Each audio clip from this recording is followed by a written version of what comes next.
age group obviously has been announced. We're going to walk through what each workout is.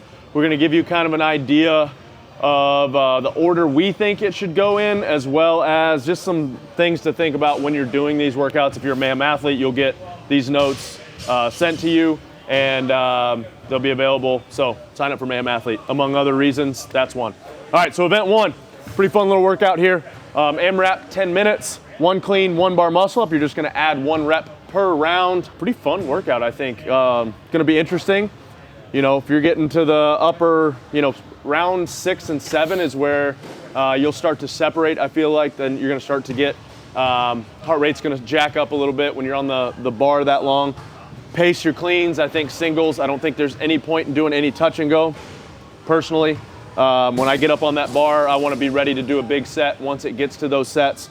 But the more on the singles, you give yourself a chance to kind of relax your grip for the bar muscle ups, because that's where it's going to really add up once you get to 7, 8, 9, maybe 10, 11, 12, 15. Yeah, singles for sure. I think break these up sooner than you think, more than likely.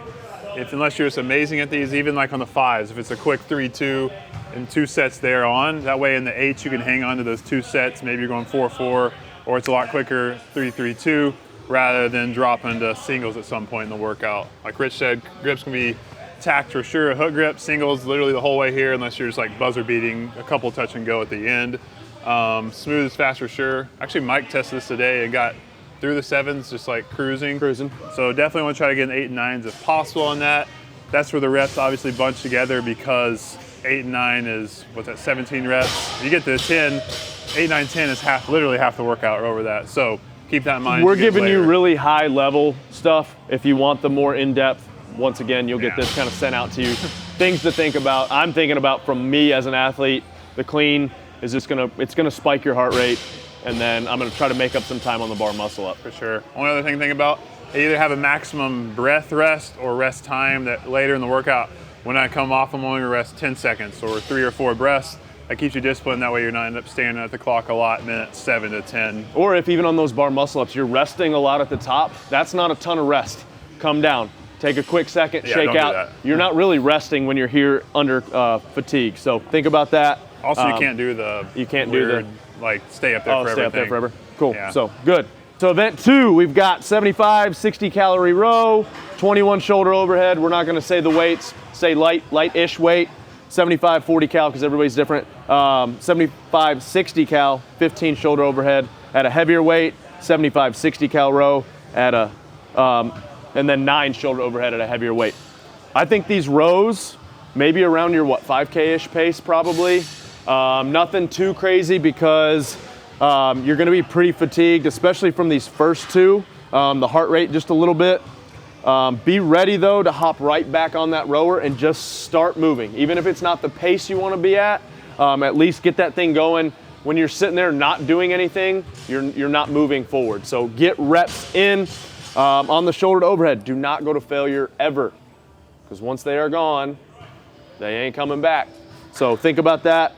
Be smart on your sets. If you're getting like 15 or whatever, and you're starting to like the shakes, be smart. If you feel like, hey, I'm somebody that can rebound and come back quick from that, that's fine. Maybe use that next row to just kind of work your shoulders back, get everything kind of all the lactic acid moved to a different spot. I feel like the biceps, though, are going to be affected more than you think, even on the shoulder to overhead. Just being in that concentric position is not going to be a comfortable position. I feel like this is going to be a lot of work on the biceps. Have a big game plan here for your paces, like Rich said.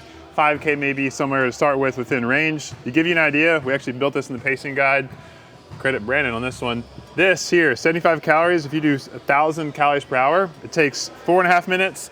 And if you're 60 calories, about 3.5 minutes. If you go 1,500 calories per hour, I know that's really fast, but just to give you an idea. I will not. This takes 3 minutes instead of 4.5 minutes. And then the ladies, it would drop to 2.5 minutes to 3.5.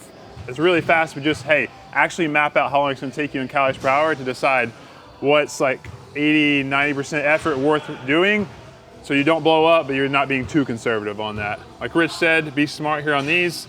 The classic 8-7-6, maybe 8-7 there, hopefully. And then this is where you really, if you're gonna go for it on the 9s if you're not super great at shoulder overhead, because breaking here or not could save that 20, 30 seconds into a workout.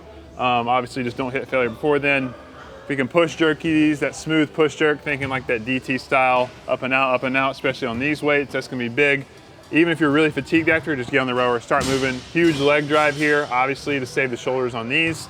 Biceps will get fatigued, that's just part of it, but leg drive will help with that as well. This is gonna be largely dictated by how good you are, obviously, at rowing, how powerful you are overhead. Bigger guys, this is probably a better workout for you. So teed up on that one and just go reverse, work your way backwards. If you wanna be 15 minutes, go backwards from there, because it's only 1, 2, 3, 4, 5, 6. I knew that 6 parts of the workout. So it's easy, 6 times you need to know where you're gonna be at. Event 3, 30-foot handstand walk, 30 pull-ups, 30 lateral burpee over dumbbell, and 30 toes to bar. Did I say 3 rounds? It's 3 rounds. Handstand walk, if you have handstand walks, I feel like that's not much. It'll be a lot like the lunge was during the open workout for people that are fluent in their handstand walk. It's not a huge part of the workout. Smart sets on your pull-ups here. They will affect your grip on the toes to bar. Smooth on those burpees. You know, I think this is obviously an all body weight workout, so it's a good balance to this workout. And also, I guess, well, this one's pretty good, well balanced. This is a good place to make up some ground here if you didn't do so hot on this workout. So you look at each of these workouts and like, all right, this is my wheelhouse, or this is damage control. That's something you need to think about. So if this is a workout that, hey, it's all body weight, I can push this, hammer it. You know, obviously you're gonna have some effect from the pull-ups into those toes to bar. Smart sets. I don't like to do, you know, even sets throughout, like 3 sets of 10. I don't like that, because if I hit a 10 and I'm like, oh no, that was a hard set, I've got to do 10 again and 10 again. So I like to do maybe a 12-10-8, maybe a 16-14 if you want to break it in halves, whatever you want to do, or an 18-12, something just to get over halfway, and so it makes that second set a little less challenging, or mentally it's a little better space. Is that what you'll do, you think? 18-12? I don't know. Maybe on the first round or two, if I do these. We got a lot. We're busy weekend here. 12-10-8 maybe, just from the start.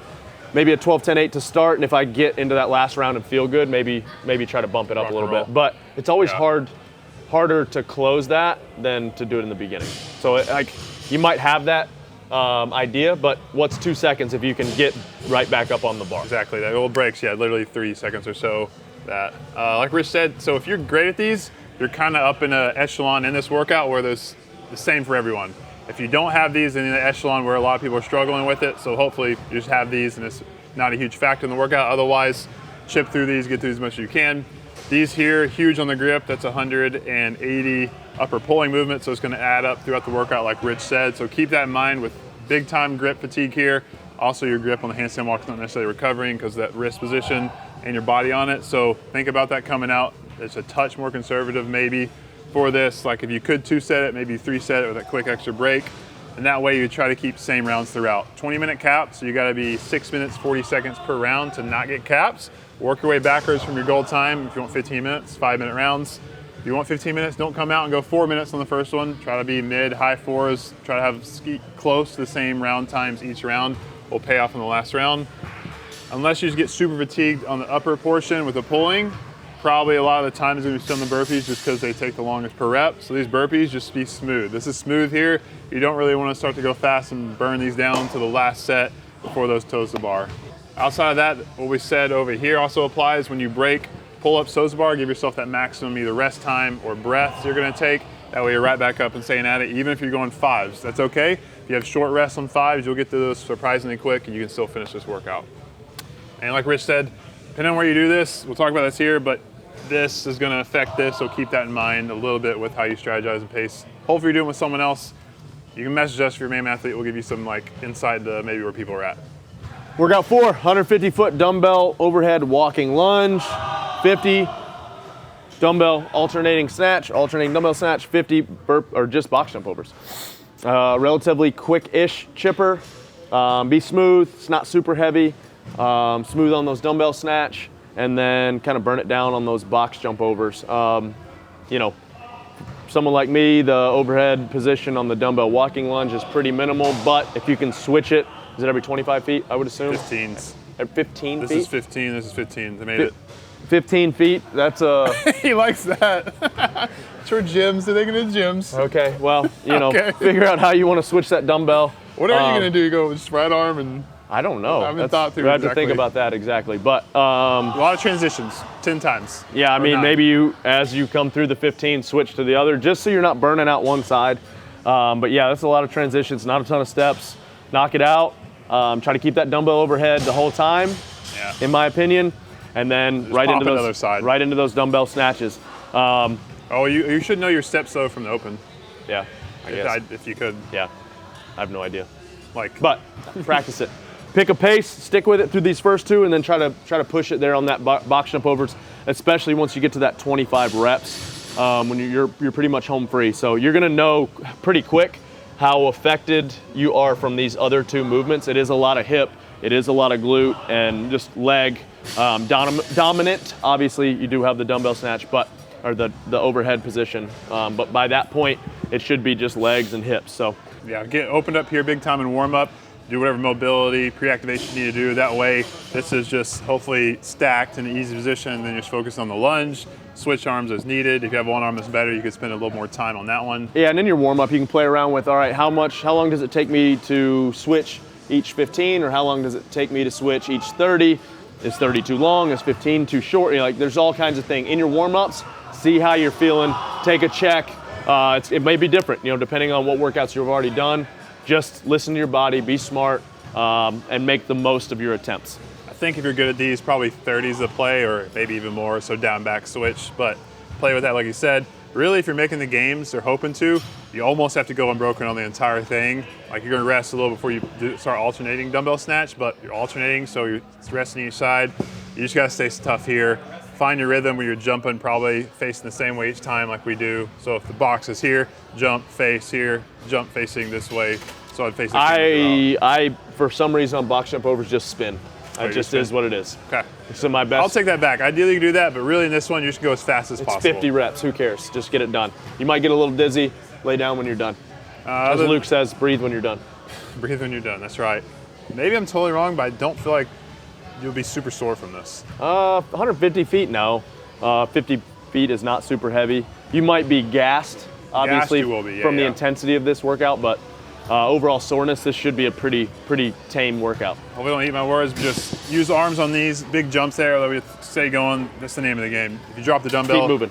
Keep the rest so small, and then just stay really tough. It's gonna hurt bad, but let's go. All right, workout 5. Man, I feel kind of proud that this one's getting used so much. 30 snatches, 215, not 225. Yeah. That's all I got. Good. Think about it. You know, there's a couple different ways you can approach this. You can try to go and hang on depending on your strength. You can have a really mapped out time. I've gotten to see a bunch of strategies around here of people doing it. You know, you could look at the clock, go every 10 seconds, something like that. If you know you can rebound that quick. I don't think touch and go is advantageous. If power is in your bag, I would try to power it as long as you could. It's the teens or some of the older age groups where it gets Yeah. really light, Yeah, then yeah. maybe. But yeah, if you're 215, no. I think smooth singles to start at power snatches, and then once you get to where, oh no, drop it like it's hot. Get down there, get below parallel, or just start inching lower, lower, lower. Perfect world, you're doing a rep every, what'd you say, 8 to 10 seconds, That'd probably. be like awesome. You're gonna have a great time. Probably a really good event for you. Probably wouldn't have a great time doing that, but you'll have a great fun. time on the event. Then you gotta play with what rep count do I start squat snatching you so I can still stay moving rather than doing power and being slower, like Rich said. If you're not great at snatches, your max is, this weight is like 90% of your 1RM. Shout out Jay Webb, our man masters coach. Oh yeah, he tested at 185 when his 1RM's 195. Yeah, he did So like 15 of them. There you go. In a certain amount of time. Did he I don't squat him, remember. or did he power? I don't remember. Probably gonna be squatting more. No, I maybe think he squatting powered him. today. I think he powered a bunch. Well, anyways, some people may have to squat all of them. That's okay if you do. Just warm up with what you're gonna have to do most of the reps at, and then touch some of both. Or if you're all squat, you know you are. If you want to finish the workout, it's 1 rep every 20 seconds. 1 rep every 10 is in 5 minutes, which is pretty dang good. So just have the power in the squat ready, regardless of who you are. If you can power it, and have a plan for when you're going to transition, or if you're just all at one, just rock and roll with the power or the squat.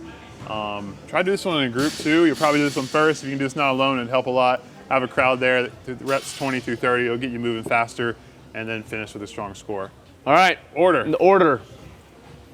I try to write this You go really ahead neat. and talk through what you think. So we got three options. I don't like this. Doesn't like this. We're going to talk Go about ahead. option 1, then why Rich doesn't like it, which I'll news to me. It's going to release at 2, so we'll see what they say. But basically, regardless, you're going to do Isabel first in our mind for almost everyone.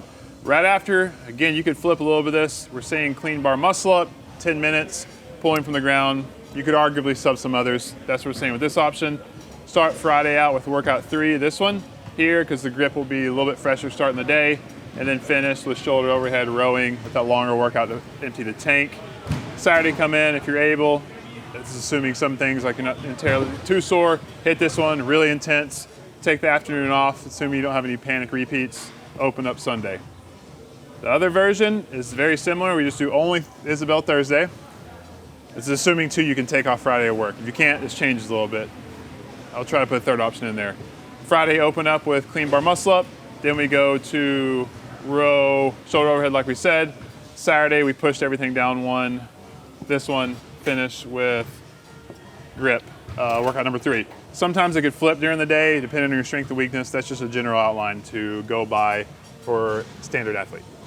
I like this option better. I don't like doing the heavy here. What I would. I wasn't totally sure about clean bar muscle up. Kind of depends on athlete, who you Yeah. are. You could go, I which think one were you you're gonna say doing instead? so much of the similar movement. It's a pull with a press. You're pulling and pressing here. Just my opinion. I wouldn't do that. I don't mind doing it maybe the next morning. So if you did 2 on Thursday. 2 on maybe option Thursday, 3. maybe 4. It's not super heavy. I've already done a bunch of heavy. It's relatively quick. Then that leaves that there, and you'd have to do 1 here, 1 there, which would be okay. You might be affected by 1 from 3. So you might, there's just a lot of, it really depends on kind of the athlete that you are. Yeah, the tough part is doing these 2 on the same day. So I do, if you have the option to just do 1 Thursday, I think that's your best option. These 2, and then 4 and 3, or 3 and 4 even, would be fine as well. And then you've got Sunday open. And if you do, like probably most of you guys, I should have said this, work a job, good job, you're probably gonna come in and do this. Friday, you might have to come in and do 1. I'd probably just pick the one you're the most concerned about there, get it out of the way. And then Saturday hit 3 or Saturday, 2. you go 2, then 1 Sunday. 2 and then 1 Sunday. And you even go 2 Saturday, 1 Sunday, repeat as needed Sunday. Sorry, I should have listed that over here. Hope you can take Friday off, but if not, you go snatch the one you need to work the most on. 2 Saturday, 1 Sunday. 2 Saturday, 1 Sunday. Yeah, I mean, that's a good option too. I think, honestly, that might be your best option, really. Which one, we can wrap up, do you think will be the most, just suck the most, take the most out of you? These 2, in my opinion. You got 90 pull-ups, which just that concentric bottom pull, and then you've got the toes to bar, which is also, you've got that coming back down. We do a lot of toes to bar, should be fine, but it is a lot of grip. There is a lot of fatigue. I feel like these 2 will affect each other the most. This one, if you don't do it first, will be affected by these 2. If you knock this one out first, you should be fine because there's not a ton of eccentric in this one. That's what you got to look at. That's what makes you sore. That's what really fatigues you for the next day, is how much eccentric you have. So you got a little bit of eccentric here, but not a ton. You got a little bit of eccentric, but not a ton, but you have a ton of rowing, which is repetitive. Not a ton of eccentric here. So this is kind of the hinge one right here. Think about that when you're doing it. I agree. No eccentric, like you said. You're forced to all singles. That helps. Similar here, the bar muscle ups at the end, which would affect you a little here. They're probably not going to be incredibly beat up with a bottleneck in 10 minutes. I think this one will be tough and very intense, but like we were talking, lunge the eccentric, but other than that, it's just kind of go, and you're going to go straight to it. So Good luck. Age Group Online semifinal. Let us know how it goes. If you want to get better and want more in depth, Mayhem Athlete. That's it. See you guys.